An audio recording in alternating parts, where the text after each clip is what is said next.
Frères et sœurs, que la paix et la grâce de notre Seigneur et Sauveur Jésus-Christ soient avec vous. Ici est le WH Redemption Ministries pour notre dévotion matinale pour ce jeudi 5 décembre 2024. Et toujours dans la mission de vous accompagner journée après journée, réveil après réveil, matinée après matinée, sur le chemin du royaume de Dieu. Car l'essentiel, frères et sœurs, est dans le royaume de Dieu. La force est en Dieu, la guérison est en Dieu, la sagesse est en Dieu, l'espérance est en Dieu et l'abondance aussi, frères et sœurs, est en notre Dieu. C'est pourquoi nous nous répétons à chaque instant, cherchons d'abord le royaume de Dieu et sa justice, et toutes les autres choses nous seront données en plus. Donc bon réveil mon frère, bon réveil ma sœur, que le nom de l'Éternel soit béni ce matin, que le nom de notre Dieu soit exalté, que le nom du Seigneur soit glorifié ce matin, car il nous a fait du bien.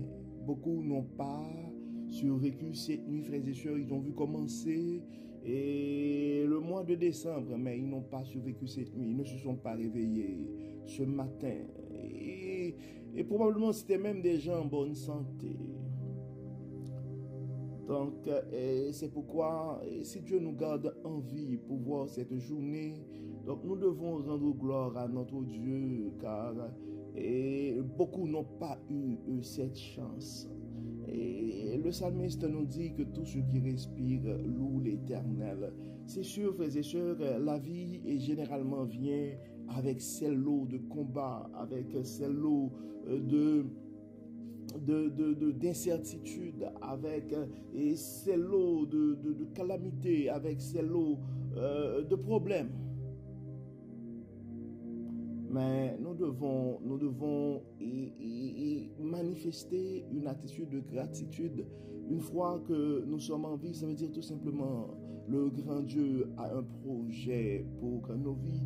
Et nous savons que le projet que Dieu a pour nous, ce sont des projets de paix et non des projets de malheur. Dieu veut nous donner un avenir et de l'espérance. D'accord? C'est pourquoi, frères et sœurs, peu importe les circonstances, nous avons intérêt à louer l'Éternel ce matin. Donc, tu as vu le jour et ce matin, tu as vu le jour. Donc, nous t'invitons et à rendre gloire à notre Dieu, à crier Ebenezer jusqu'ici. Et l'Éternel nous a secourus. En dépit de tout, frères et sœurs, les bontés de l'Éternel ne sont pas épuisées. Ses compassions ne sont pas à leur terme. Et elles se renouvellent chaque matin. Oui, frères et sœurs, la fidélité de notre Dieu est grande. Et probablement, il y a un frère, il y a une sœur qui a besoin de savoir que la fidélité de Dieu est grande ce matin. Et c'est pourquoi nous vous invitons à partager cette dévotion, parce que la raison d'être de notre dévotion matinale, c'est d'offrir l'occasion à un frère ou à une sœur de pouvoir commencer sa journée avec Dieu, pour avoir un réveil avec Dieu. Car un réveil avec Dieu nous met la table pour une journée remplie de sa faveur. Et en accumulant, frères et sœurs, des journées remplies de la faveur de Dieu, nous allons finir au nom de Jésus par compléter, par terminer l'année et une année 2024 remplie de sa bonté. En accumulant des années remplies de la bonté de Dieu, donc dans sa miséricorde, Dieu va finir par nous aider à avoir une vie comblée, remplie de ses plus riches bénédictions sur plusieurs générations. Donc pour notre dévotion de ce matin, et frères et sœurs, ce jeudi 5 décembre 2024, le texte qui nous est proposé, c'est le texte que nous trouvons dans Hébreux, la lettre de Paul aux Hébreux, et nous allons lire les 4 premiers versets. Hébreux 12, verset 1 à 4. Hébreux 12, verset 1 à 4. C'est pourquoi nous aussi qui sommes entourés d'une si grande nuée de témoins, débarrassons-nous de tout fardeau et du péché qui nous cerne si facilement de tous côtés. Et courons avec endurance l'épreuve qui nous est proposée, car dont les yeux fixés sur Jésus, qui nous a ouvert le chemin de la foi et qui la porte à la perfection, parce qu'il y avait en vue la joie qui lui était réservée.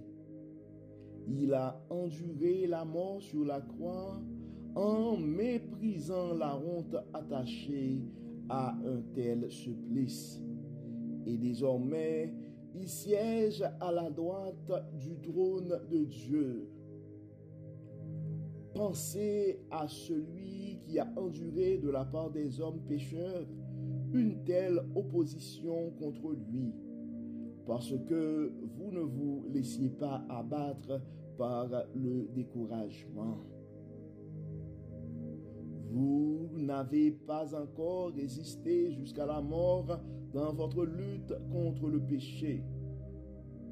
Et vous avez oublié cette parole d'encouragement que Dieu vous adresse comme à des fils. Mon fils, ne prends pas à la légère la correction du Seigneur et ne te décourage pas lorsqu'il te reprend. Car le Seigneur corrige celui qu'il aime. Il châtie tous ceux qu'il reconnaît pour ses fils. Donc, nous venons de lire, frères et sœurs, les 6 premiers versets du 12e chapitre de la lettre de Paul aux Hébreux. En fait, frères et sœurs, donc nous avons annoncé, et vous pouvez faire la correction pour nous autres, nous avons annoncé du verset 1 à 4, en fait, nous avons lu les 6 premiers versets, du verset 1 à 6. En fait, frères et sœurs, le titre, comme d'habitude, nous avons lu la version la Bible du semeur. Et le titre qui est accordé à ce texte, c'est « Courir avec endurance ». Donc, nous sommes appelés, frères et sœurs, à courir avec endurance. Pratiquons, cultivons l'endurance dans notre course. Cultivons l'endurance dans notre course, frères et sœurs, parce que, en fait, comme on a l'habitude de dire, notre parcours sur le chemin du royaume, ce n'est pas une course de 100 mètres. Mais c'est comme un marathon, donc ça prend de l'endurance. Et ça ne prend pas juste la vitesse, mais ça prend de l'endurance pour remporter cette course, pour achever cette course. Donc on voit que l'apôtre Paul, dans sa lettre aux Hébreux, les invitait vraiment à cultiver l'endurance. Parce que le chemin du parcours, notre parcours sur le chemin du royaume, ce n'est pas une course sans détour. Ce n'est pas une course sans embûche. Ça commence dans le verset 1er pour dire c'est pourquoi nous aussi qui sommes entourés d'une si grande nuée de témoins, débarrassons-nous de tout fardeau et du péché qui nous cerne si facilement de tous côtés et courons avec endurance l'épreuve qui nous est proposée. Donc nous avons des défis devant nous, résister, ne serait-ce que résister au péché, résister aux tentations, et c'est déjà un défi majeur pour nous autres frères et sœurs. Et donc ça prend l'endurance pour achever pour compléter cette course. Mais il y a une chose qui a attiré mon attention aussi, et nous sommes appelés à nous débarrasser de certains fardeaux et du péché particulièrement, et du péché. Et ça dit, débarrassez-nous de tout fardeau et du péché qui nous cerne si facilement de tous côtés, et courons avec endurance l'épreuve qui nous est proposée. Probablement, nous avons besoin, les fardeaux pourraient avoir plusieurs formes. Et probablement, je peux ignorer, je ne connais pas tes fardeaux ce matin, mais une chose est certaine, et nous sommes appelés à nous débarrasser de tout fardeau, et ce qui ne m'empêche pas de penser à ce texte qui nous appelle à nous décharger sur le Seigneur quand nous sommes fatigués. Et donc, déchargeons-nous, débarrassons-nous de nos fardeaux, frères et sœurs, et courons avec endurance ce défi, cette épreuve qui nous est proposée. Et dans le verset 2, ça c'est très important, gardons les yeux fixés sur Jésus, qui nous a ouvert le chemin de la foi et qui la porte à la perfection, parce qu'il avait en vue la joie qui lui était réservée. Il a enduré la mort sur la croix en méprisant la honte attachée à un tel supplice, et désormais il siège à la droite du trône de Dieu. Et ça, c'est l'une des qualités aussi des gens à succès. Donc avant même de commencer une course, ils considèrent la fin. Donc la Bible, nous voyons que tout est dans la Bible, frères et sœurs. Donc nous devons pas regarder les épreuves et la course, le parcours que nous aurons à prendre, mais nous devons avoir les yeux fixés sur Jésus, notre exemple parfait et de perfection, et nous rappeler qu'il y a à la fin, oui, qu'il y a à la fin, regardons à la fin et la joie, et regardons la joie qui nous est réservée. Donc la parole dit, gardons les yeux fixés sur Jésus, qui nous a ouvert le chemin de la foi et qui la porte à la perfection. Parce qu'il avait en vue la joie qui lui était réservée, il a enduré la mort sur la croix en méprisant la honte attachée à un tel supplice. Je ne sais pas et c'est quoi tes défis de ce matin, mais je t'invite à les ignorer, à les mépriser en fait, et à les mépriser, mais à garder ton focus sur la joie que le salut de Dieu nous réserve, et à garder nos yeux fixés sur Jésus-Christ, le Maître, l'exemple parfait de la perfection. Et si on voit et dans le verset 4, et ce sont les versets 4 et 5, ce sont des versets pour nous encourager. Et probablement des fois, et tu peux regarder les tests que la vie t'apporte, et puis tu pourrais penser que ton cas, c'est le pire des cas. Dans le verset 4, et ça dit, vous n'avez pas encore résisté jusqu'à la mort dans votre lutte contre le péché, et vous avez oublié cette parole d'encouragement que Dieu vous adresse comme à des fils. Mon fils, ne prends pas à la légère la correction du Seigneur et ne te décourage pas lorsqu'il te reprend. Des fois, des circonstances de nos vies, c'est parce que Dieu veut passer avec nous dans une nouvelle dimension, et puis ça prend une plus grande personne, une personne plus calme, une personne qui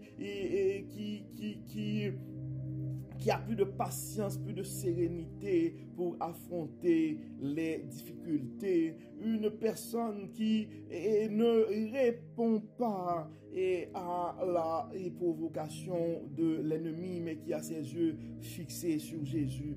Des fois, les circonstances qui nous arrivent, c'est vraiment pour nous aider à grandir. Et donc, la parole nous dit dans le verset 5, et la partie B, et mon fils, ne prends pas à la légère la correction du Seigneur et ne te décourage pas lorsqu'il te reprend. Ne te décourage pas ce matin, mon frère, ne te décourage pas ce matin, ma soeur, et surtout, ne prends pas à la légère le message que Dieu est en train de te communiquer à travers ces circonstances.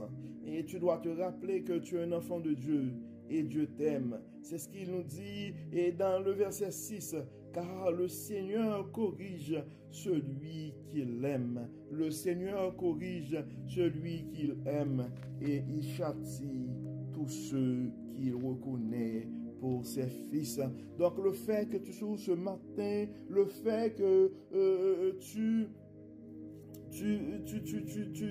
le fait que tu te trouves dans cette situation ce matin, mon frère, et ça ne veut pas dire que Dieu t'abandonne, ça ne veut pas dire que Dieu ne t'aime pas, et tu dois te rappeler que et tu ne dois pas prendre à la légère non plus les promesses de Dieu dans ta vie. Donc tu dois te rappeler ces paroles d'encouragement et de l'apôtre Paul aux Hébreux dans le 12e chapitre et le verset 6. Disons le verset 5, B et 6. Mon fils, ne prends pas à la légère la correction du Seigneur et ne te décourage pas lorsqu'il te reprend, car le Seigneur corrige celui qu'il aime, il châtie tous ceux qu'il reconnaît pour ses fils. Donc nous sommes appelés ce matin, frères et sœurs, à cultiver l'endurance dans notre course. Cultivons l'endurance, frères et sœurs. Et laissons nos regards fixés sur Jésus-Christ, notre exemple parfait de perfection. Et prenons le temps d'apprécier, d'avoir en vue la joie que nous réserve le salut. Donc, comme d'habitude, frères et sœurs, nous allons prier ce matin et nous allons remercier Dieu pour sa parole et nous allons demander à Dieu de nous aider et à cultiver l'endurance comme le texte vient de nous suggérer. Et nous allons aussi intercéder pour nos frères et sœurs qui sont probablement découragés et malades ou qui sont en train de vivre un châtiment quelconque. Nous savons que nous sommes des enfants et bien-aimés du grand Dieu tout-puissant, du Dieu de toute miséricorde, du Dieu de toute bonté. Et nous avons réclamé sa faveur pour nos frères et sœurs qui sont malades, pour nos frères et sœurs qui ont des soucis financiers, pour nos frères et sœurs qui sont en train de lutter avec des vices, avec des péchés mignons, avec des addictions ou toute forme de tentation. Prions le Seigneur. Dieu de bonté et de toute miséricorde, nous te disons merci pour ton amour, merci Seigneur pour ta fidélité et particulièrement pour la manière que tu n'arrêtes pas de nous enseigner. Et merci Seigneur parce que tu nous appelles et tu nous rappelles que nous devons cultiver l'endurance dans notre course. Dieu de bonté, Dieu de toute miséricorde, toi le Dieu de tout-puissant, le Dieu tout-puissant, aide-nous à nous décharger de tout fardeau et de tout péché. Enlève en nous, Dieu clément, et autour de nous tout ce qui n'est pas de toi. Permets Seigneur que ton Saint-Esprit soit vivant en nous. Libère-nous de toute culpabilité, libère-nous de toute forme de vice, libère-nous de toute forme d'addiction, libère-nous de tout souci, de tout fardeau et aide-nous à avoir le regard fixé sur Jésus. Aide-nous à regarder et à prioriser le salut que tu nous promets. Aide-nous, Dieu clément, et à avoir la sagesse nécessaire pour recevoir le message que tu es en train de nous communiquer dans les circonstances de nos vies. Accorde-nous ta sagesse. Et nous réclamons aussi de ta part, Dieu clément, la guérison pour nos frères et sœurs qui sont malades, tes bénédictions pour nos frères et sœurs et qui sont dans le besoin présentement. la libération pour nos frères et sœurs qui sont enchaînés de toute forme de chaîne. Libère, Dieu clément. Guéris, Seigneur. Protège. Nous savons que nous sommes pécheurs, mais nous nous fions à ta bonté, à ta miséricorde. Pardonne tes enfants. Guéris, Seigneur, bénis, et que tout soit fait dans nos vies pour la gloire de ton nom. Au nom de Jésus, nous prions. Amen. Amen. Frères et sœurs, nous arrivons au terme de notre dévotion pour ce jeudi 5 décembre 2024. Nous espérons que votre âme a été bénie et d'ici là, nous vous souhaitons une excellente journée sous le regard du Dieu Tout-Puissant. Que le Seigneur nous protège, que le Seigneur nous bénisse, que le Seigneur nous accorde sa grâce et sa paix. Au nom de Jésus, nous prions. Amen. Amen. Encore une fois, frères et sœurs, bon jeudi et à demain.